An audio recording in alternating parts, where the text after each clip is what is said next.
In our missing series this week at NewsNation, we are focusing on the disappearance of a young mother of 4 from Wyoming who vanished almost 19 years ago.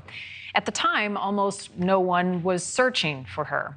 Like many cases that we hear about, when the 24-year-old Renee Yeargain disappeared in 2004, police weren't convinced anything bad had happened to her. They believed at the time that she most likely left on her own. It was months before her story even appeared in the local newspaper, and by then, any evidence in the case was cold. NewsNation's Marky Martin has a closer look at Renee's disappearance all these years later. A young mother with a troubled past, a lead detective seeming to write her case off as a runaway. She was a really good person. You know, she wanted to be a nurse one day. She had goals and she had ambitions. Angelina Schirmer was just 3 years old when her mom, Renee Yeargain, disappeared. Her white Subaru discovered August 12, 2004, abandoned at a Wyoming rest stop. Her purse, keys, IDs, and phone still inside, but no sign of the 24-year-old mother of 4. Her mom, Diane, called the police department and they basically told her, like, your daughter has had a past with being troubled. She'll turn up. The assumption, because Renee had run off once years earlier and her wild side had cost her custody of her children. She worked really hard to get us kids back. She went through a spurt where she was not the healthiest person and we were taken away. But she worked her butt off. She really did. She loved those kids, and she would have never left those kids. Jess Oakes worked with Renee briefly at a restaurant before becoming a reporter for a Wyoming newspaper. She was stunned to learn her friend was gone. I didn't know until I was sitting there and happened to go, I recognize that woman on the front page. Oakes has spent the last 19 years digging, trying to get answers for her friend's children. I can't imagine what it would be like to leave my children thinking that I abandoned them. I've had to track down a lot of information to put it all together to understand that something is fishy. Renee was living in Torrington, Wyoming with her fiance, Josh Minter. He reportedly told police she left August 9th with a grocery store bag full of clothing, possibly because of an argument over their wedding plans. Oak says there was never much investigation. 4 years after Renee's disappearance, no evidence had been obtained, no evidence had been collected.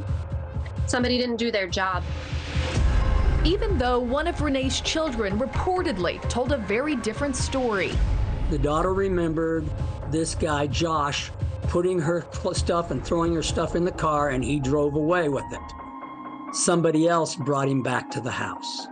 Jerry Newman and his cadaver dog Pax were called in more than a decade later. In 2018, when a private investigator looking into the case received permission to search the fiance's mother's property.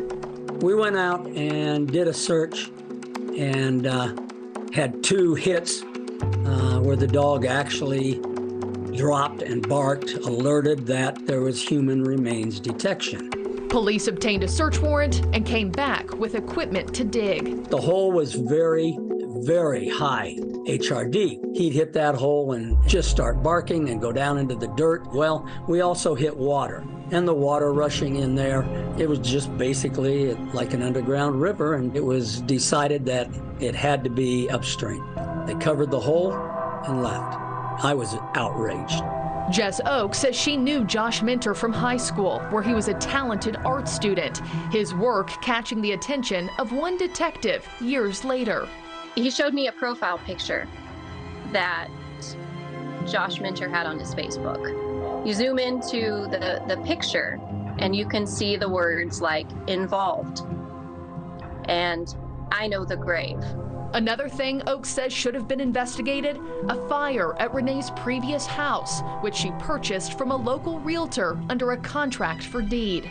When the house caught on fire, Renee filed for an insurance claim. She received $80,000 as a payout.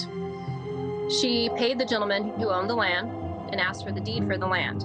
2 weeks before Renee disappeared, she threatened this realtor and said, hey, if I don't get my contract, I'm going to have to get an attorney. Oaks doesn't know if police ever looked for a connection, and police wouldn't talk to us about their investigation. But Oaks thinks everyone should be concerned about this unsolved case. Honestly, this could happen to any one of us. Any one of us at any given time can be abducted, can go missing, our car can fall off a cliff, and if the people in charge of investigating our disappearances aren't doing their job, that's a problem for me. How could you allow a person to literally just vanish into thin air and not do anything about it? We shouldn't have to fight for answers. Thank you for watching. Go to newsnationnow.com to find NewsNation on your television provider. And don't forget to click the red subscribe button below to get more of NewsNation's fact-driven, unbiased coverage.